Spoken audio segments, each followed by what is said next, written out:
온전한 예배자가 되는 길 이런 제목으로 말씀 전하겠습니다. 여호와의 계가 오늘 8번이나 반복되는 단어입니다. 문장이죠. 엄청난 강조하고 있는 거예요. 8번, 21절 중에 8번 반복하는 거니까요. 성경은 반복을 이유 없이 하지 않습니다. 굉장히 중요하기 때문에 강조하는 거죠. 그래서 생각했어요. 왜 이렇게 이 본문에서 여호와의 계를 반복적으로 말하고 있을까? 간단하게 두 가지 요청을 발견합니다. 첫째는 하나님 두려워하라는 거죠. 3절에 블레셋 보니까 금 독종 5개, 금지 5개로 예물 드리잖아요. 자신들의 경솔함을 회개하고 하나님께 속건제를 드리죠.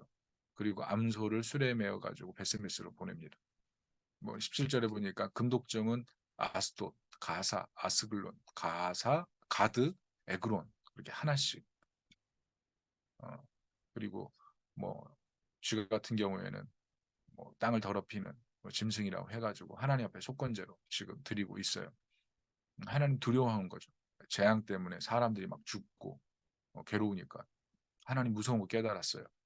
두 번째 하나님 기뻐하라는 겁니다. 13절 보니까 베세메스 사람들이 어때요? 언약궤가 넘어오잖아요. 블레셋에서 넘어온 그 궤를 보고 자기는 전쟁에 졌지만 하나님은 승리자시잖아요. 그것을 보고 기뻐하고 경배하는 거죠. 수레를 끌고 온 그 암소를 번제물로 드리고 하나님 옆에 다른 제사를 드리고 그러자 블레셋에서 저주가 그치지 않습니까? 너무나 큰 거죠. 하나님의 승리. 하나님은 결국 승리하시는 거죠. 그런데 본문의 문제가 무엇입니까? 하나님의 교회를 향해 기뻐하면서 번제와 다른 제사까지 드린 베스메스 사람들이 오늘 하나님으로부터 재앙을 받는다는 거죠. 하나님의 교회를 가볍게 여겨서 교회를 들여다보다가 저주를 받고 엄청나게 많은 이들이 사망에 빠진다는 것입니다. 무엇을 말하는 걸까요? 블레셋의 저주가 베스메스로 옮겨온 거 아니겠습니까? 너무 이게 아이러니예요.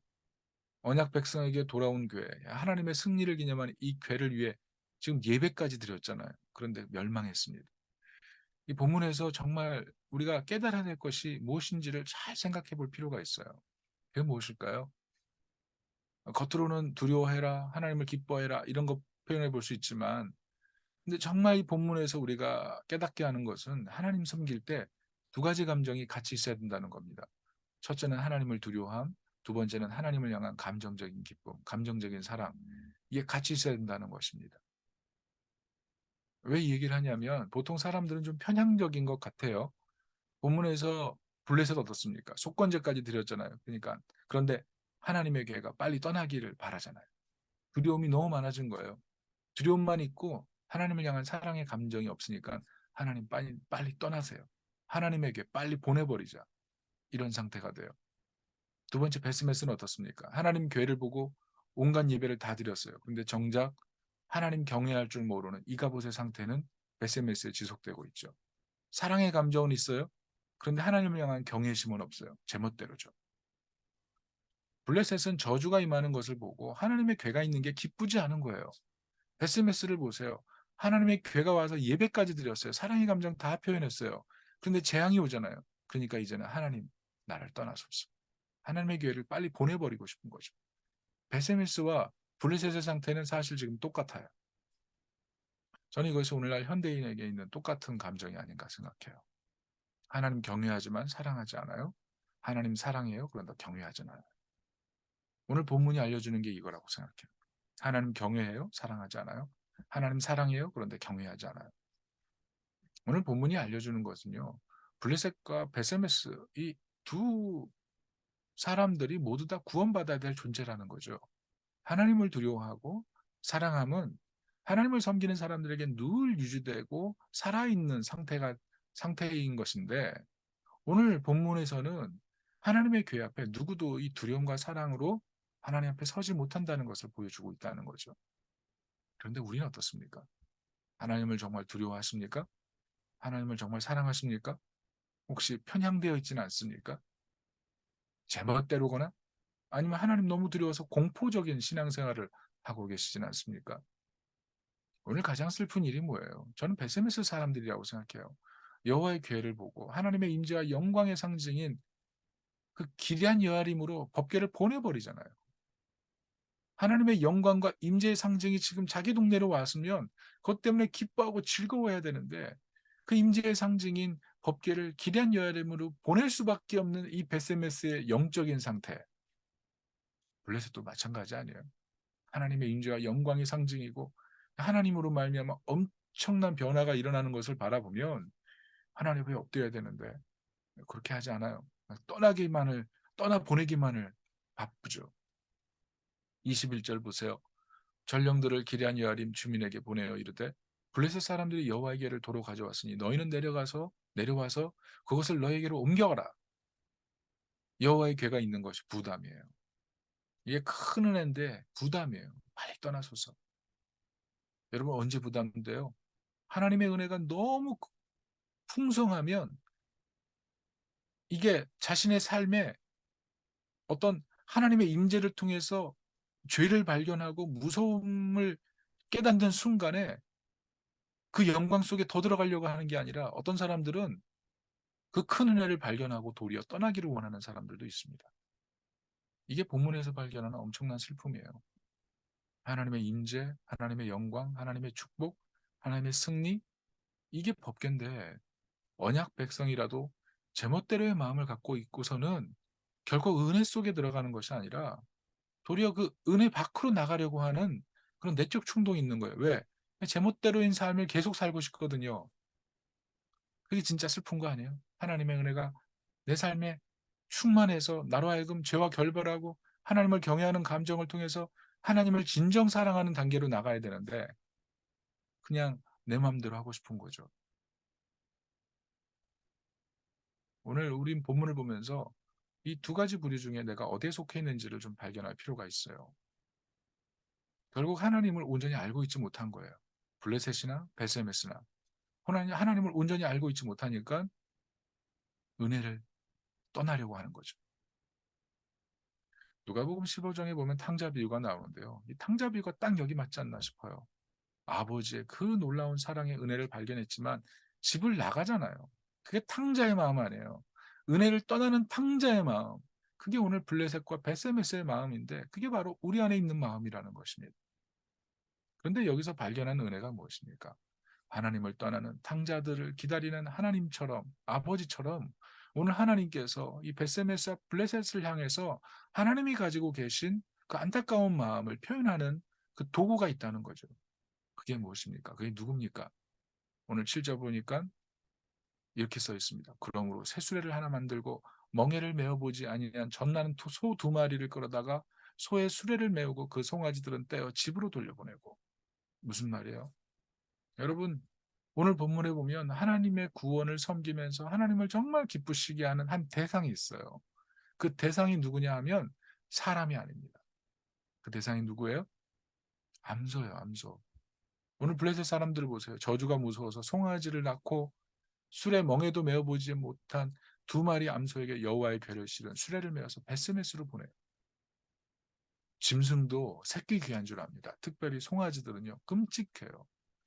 정말 송아지들은 자기 그 새끼 소중하게 생각합니다. 어릴 때 그 소 키우는 그 뭐라 그럴까요? 거기 있잖아요. 그 소 외양간이라 그러죠.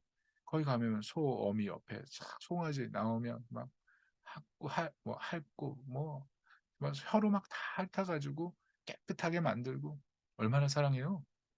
그런데 이 암소 두 마리가 자기 송아지들, 자기 새끼들 떼어놓고 가는 거, 자기 죽음도 알잖아요. 뭐 송아지들 그 도살장 들어가면 눈물 뚝뚝 흘린다면서요. 자기가 죽을 거 아는 거예요. 그런데 이 암소 두 마리가 울면서 자기 송아지 새끼를 향해서 뒤도 돌아보지 않고 베세메스로 직진해서 넘어가잖아요. 좌우로 치우치지 않고. 참이 놀라운 거죠. 12절이 잘 설명하고 있어요. 이렇게 써 있잖아요. 암소가 베세메스 길로 바로 행하여 대로로 가며 갈 때 울고 좌우로 치우치지 아니하였고 블레셋 방백들은 베세메스 경계선까지 따라가니라. 무엇을 말합니까? 암소들이 새끼를 정말 사랑했어요. 그런데 이제 헤어져야 되니까 우는 거예요.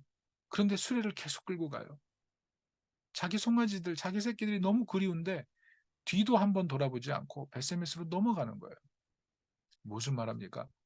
블레셋의 저주를 벗기기 위해서 하나님의 뜻을 가장 잘 순종하는 도구가 오늘 암소입니다.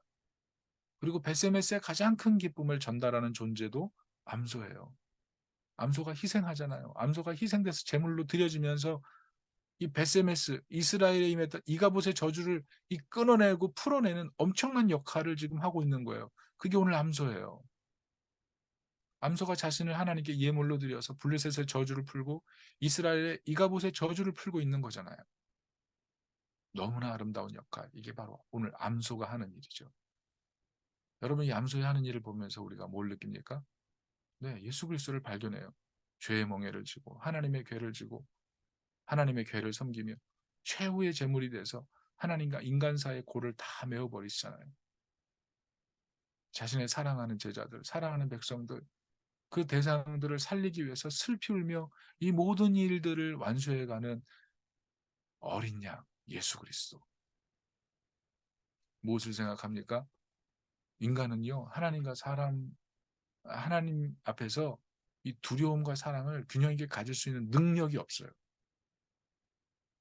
그런데 대신 처리해주는 존재가 필요하다는 거죠. 그게 암소고, 우리가 더 깊이 바라보면 이 하나님 앞에 두려움과 사랑을 온전히 가질 수 없기 때문에 대신 그 사랑의 감정과 하나님을 경외하는 누군가가 필요했는데 바로 예수님이 오셔서 그 일을 해주셨다는 거예요. 여러분, 베세메스 뜻이 뭔지 아세요? 태양의 집이에요. 여러분, 이스라엘 땅인데 태양신 신전이 있었어요. 그게 베스메스입니다. 더구나 베스메스는 단 지파의 지역이고 아론 지파의 자손 레위 자손이 거주하는 곳이에요. 얼마나 베스메스는 신앙적으로 뛰어나야 될 것입니까? 그런데 하나님을 섬기는 모습이 오늘 형편없어요. 괴를 막 열어보고 난리가 아니에요.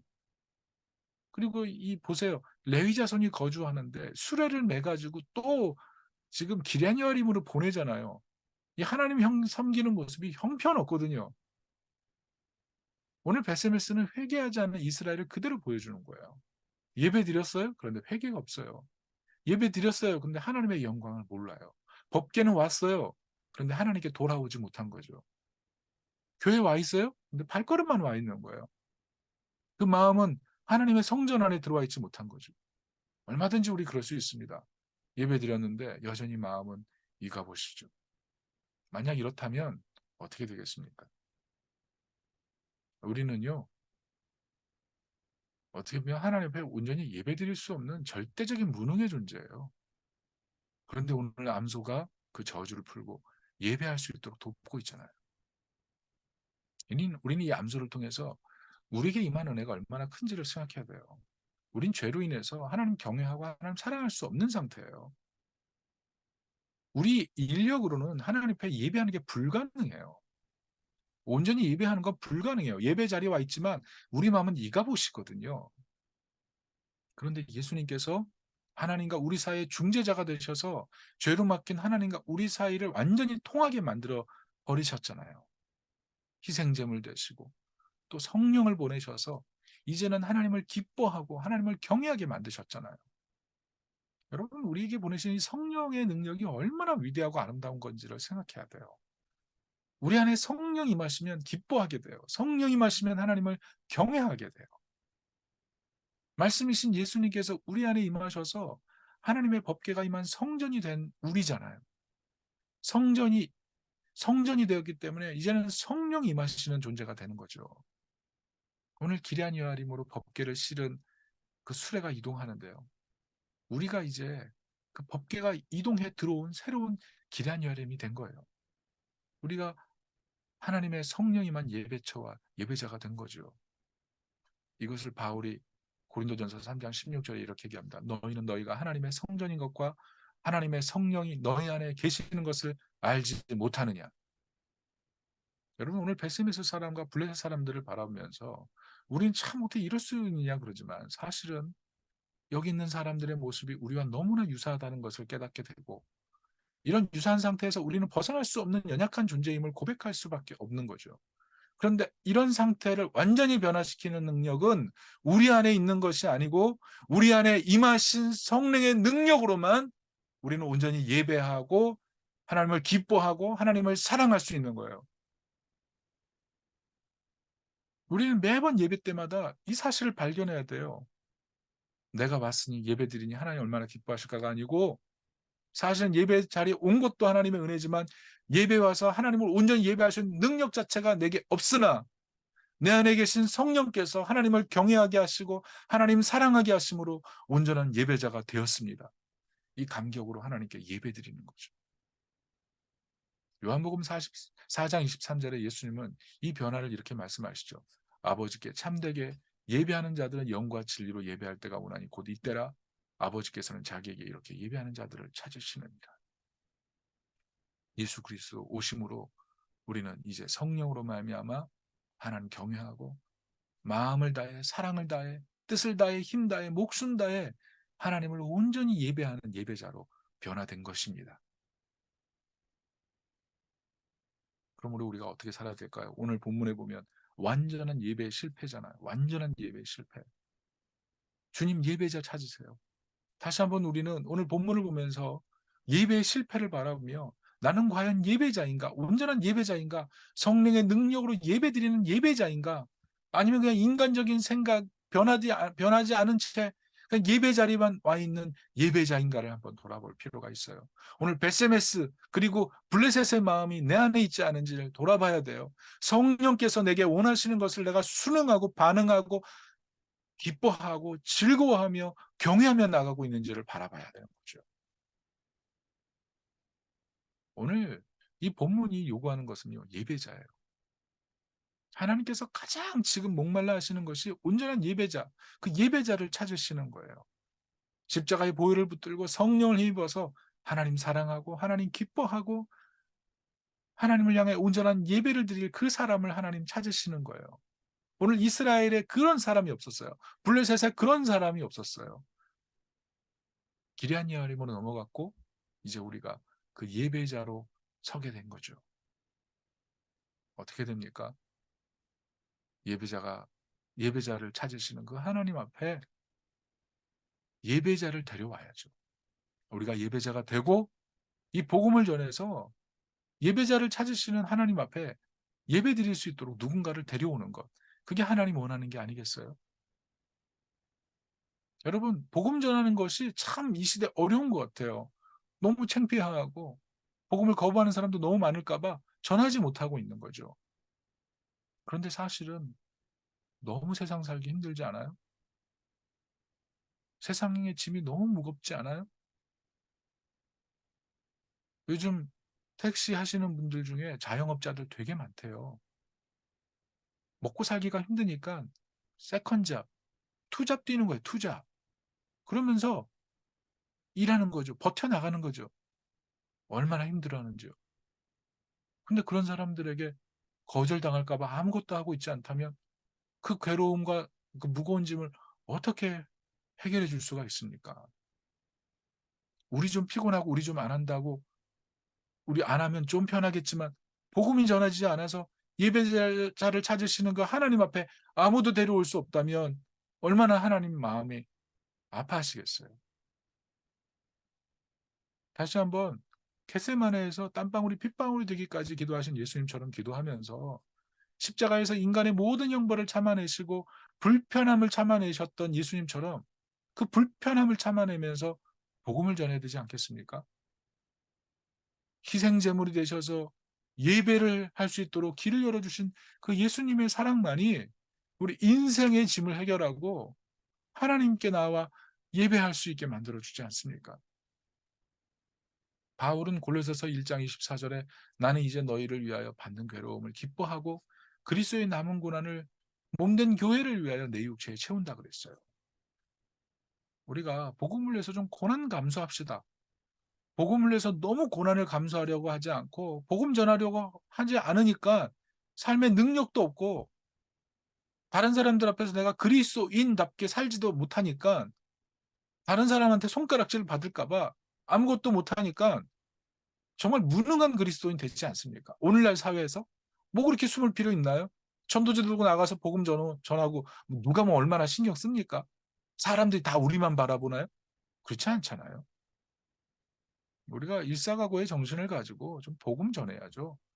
교회가 그리스도의 몸이니까 세상은 내가 있고 너가 존재하는 거잖아요. 내가 중심되는 거잖아요. 그래야 사는 거잖아요. 그런데 하나님 나라는 그리스도의 몸이 있어야 내가 존재하는 거잖아요. 그렇지 않습니까? 그리스도의 몸이 없는 나는 존재할 수 없는 거예요. 그리스도의 몸이 중심이 되는 거예요. 그러니까 우리는 그리스도의 몸에 연결된 지체로 내가 존재할 수 있는 거예요. 그러니까 하나님 나라에서 내가 나로 존재할 수 있는 방법은 그리스도에 연결된 지체, 그거 외에는 존재할 수 없어요. 이것이 제대로 되지 않으면 교회 다니는데 여전히 나예요. 교회 다니는데 여전히 변화되지 않는 나예요. 그리스도의 몸 된 나, 내 중심의 그리스도, 그게 되어 있지 못하면 내가 중심되어 사니까 창피하면 내가 창피한 거잖아요. 내가 창피해도 내 안에 계신 예수님이 영광을 받으시면 내가 창피한 거 상관없는데 내가 중심되니까 그리스도의 지체된 내가 그리스도의 고난을 내 육체에 채우는 게 그게 불편한 거잖아요. 결국 이게 한국 교회 문제고 우리 신앙의 문제 아니겠습니까? 저의 문제이기도 하고요.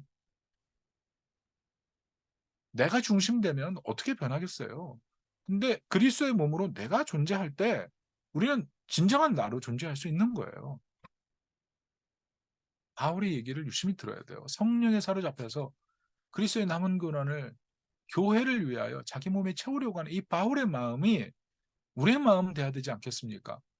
하나님은 예배자를 찾으시고 그 예배를 회복시키기 위해 아들을 희생하셨다면 우리가 그리스도의 몸을 위해 고난을 감수하고 전도하고 복음 전하는 것, 하루에 일부분의 시간을 내서 전도자들 들고 나가서 복음을 전하는 것, 그게 얼마나 가치 있는 행위예요. 힘들다 어렵다 이것만 그냥 신세한탄하고 내 인생에 문제 생기면 남탓만 하고 그러고 살다 보면 뭐가 바뀌나요? 아무것도 안 바뀌잖아요. 얼마나 마음이 힘들어요. 괴롭고. 근데 예수 복음 전하면 성령의 역사가 있어서 전다고 나면 세상이 모르는 평안과 기쁨이 우리 안에 몰려들잖아요. 핍박받은 사람에게 하나님이 주시는 평강이 있잖아요. 오늘 암소를 보세요. 새끼와 생이별하고 벳세메스로 넘어가서 뒤도 돌아보지 않고 하나님 섬기고 결국 생명까지 다 주고 그게 예수님 하신 일이고 이제 우리가 그리스도의 남은 고난을 내 육체에 채우며 그렇게 살아가야 될 길인 거죠. 온전한 예배자 주님 찾으시고 우리는 그 온전한 예배자를 만들기 위해 이 땅에 존재하는 것입니다. 우리의 존재 목적은 복음을 위해서요. 복음을 위해서. 하나님 나라를 위해서. 이 은혜의 도구로 살 수 있기를 예수님의 이름으로 축원합니다. 우리 이 시간에 다 같이 기도했으면 좋겠어요. 두려움과 사랑이 같이 존재하고 계신가요? 이건요. 그리스도 안에 거할 때, 성령 안에 거할 때만 가능합니다. 하나님을 경외해서 죄짓지 못해요. 하나님을 사랑해서 더 예배드리고 싶어요. 이 감정이 온전히 존재할 수 있는 방법은 우리의 인력으로 안 돼요. 오직 그리스도 안에 거하고 성령의 능력으로 충만함을 사모할 때 이게 가능합니다. 주님은 예배자를 찾고 계시고 내가 예배자가 되길 원하시고 누군가를 예배자로 이끌길 원하십니다. 이 시간에 하나님 내게 두려움과 사랑이 온전히 있어서 예배할 수 있도록 성령님 임해 주시고 누군가를 예배자로 주의 전에 데려올 수 있게 해주시고 그 데려오면서 겪는 어려움들을 내가 감내할 수 있는 하나님 백성이 되게 도와주세요. 이 시간 다 같이 기도하겠습니다. 하나님 아버지, 두려움과 사랑이 온전히 존재하는 예배자, 그 예배자가 되길 원합니다. 그 예배자가 되길 원합니다. 하나님 우리 안에 임하셔서 성령으로 충만하게 하셔서 하나님을 온전히 예배하고 예배하는 하나님의 사람 되게 해주시옵소서. 두려움이 있고 사랑이 같이 있기를 원합니다. 죄짓지 아니하고 하나님을 향한 열망을 가지고 예배하는 예배자가 되기를 원합니다. 제멋대로고 하나님을 사랑의 감정이 없이 형식적으로만 존재하는 그런 신앙이 아니라 하나님 사랑하기 때문에 모든 것을 주님 앞에 드리고 싶은 예배자. 이 땅에 아직 복음을 알지 못하는 사람들이 너무 많기에 그 복음을 알지 못하는 사람들을 예수 그리스도께 인도하기 위하여 육체의 고난을 감수하고 복음을 전하려고 하는 거룩한 결단이 있는 사람들, 그 사람이 되길 원합니다. 뭐가 창피해서 뭐가 부끄러워서 우리 안에 계신 예수 그리스도를 전하지 아니하고 하나님 복음을 덮고 그렇게 살아가고 있나요? 하나님 우리가 너무나 복음에 하나님 가치를 잃어버리고 내가 죽으신 그리스도의 사랑을 제대로 바라보지 아니하고 하나님 복음 증거하는 것을 인색해하고 하나님 우리가 너무 연약합니다. 주님 불쌍히 여겨주시고 예배자를 찾으시는 하나님 앞에 잃어버린 영혼들을 주님께 돌아와서 그들을 다 예수 그리스도께 인도하는 참된 복음의 바로미터가 되고 하나님 나라 확장하는 도와주세요. 우리에게 영혼을 향한 불쌍함을 주시고 하나님 그들을 예수 그리스도께 인도하고 하나님 앞에 예배자로 세우고자 하는 거룩한 결단이 있도록 인도해 주세요. 우리가 잃어버린 영혼을 향한 불쌍히 여기는 마음을 가지게 도와주세요. 하나님 영혼들이 복음 듣지 않으면 멸망하고 예수 믿지 않으면 멸망하고 하나님 예수 믿어도 하나님 예수 믿는다고 하면서 하나님을 경외함도 없고 하나님을 사랑함도 없고 하나님 자기 멋대로 살아간다면 하나님의 은혜를 다 떠나버려볼 텐데 하나님 우리가 그런 사람 되지 않게 도와주십시오. 이 시간 성령을 부어주셔서 우리가 회복되게 하시고 회개하게 하시고 변화되게 하시고 새 심령 되게 하시고 성령으로 충만한 하나님의 사람 되어 잃어버린 영혼들 구원하는 하나님 백성 되도록 역사하여 주시옵소서. 하나님 우리가 예배자로 부름받았습니다. 예수님의 그 피 묻은 십자가의 복음으로 우리가 예배자로 바뀔 수가 있었는데 하나님 우리는 얼마나 우리 주변에 예수 믿지 않는 사람들을 불쌍히 여기며 주님 앞에 예배자로 세우려고 했나요? 사람 두려워하고 사람에게 사랑받기 원하면서 하나님을 경외하고 하나님을 사랑하는 방법을 잊어버리진 않았나요? 우리가 하나님 사랑한다고 하면서 제멋대로고 하나님께 예배한다고 하고 제물 드리고 한다고 하면서 사실은 하나님 앞에 정말 사랑의 감정이 없는 채 형식적으로만 신앙생활하고 있진 않았나요? 오늘 이 베세메스와 블레셋 모습을 보면서 이것이 우리의 모습이고 우리는 우리 스스로는 예배드릴 능력이 없는 부적합한 사람임을 고백합니다. 예수의 십자가 외에는 우리가 하나님 앞에 예배드릴 능력이 없습니다. 오늘 성령님 우리 안에 충만히 임하셔서 온전한 경외함과 온전한 사랑으로 하나님 예배하게 하여 주시고 하나님 성령 충만함으로 말미암아 다시금 세상에서 하나님의 영광을 위해 살아갈 수 있도록 인도하여 주시옵소서. 예수님의 이름으로 기도합니다. 아멘.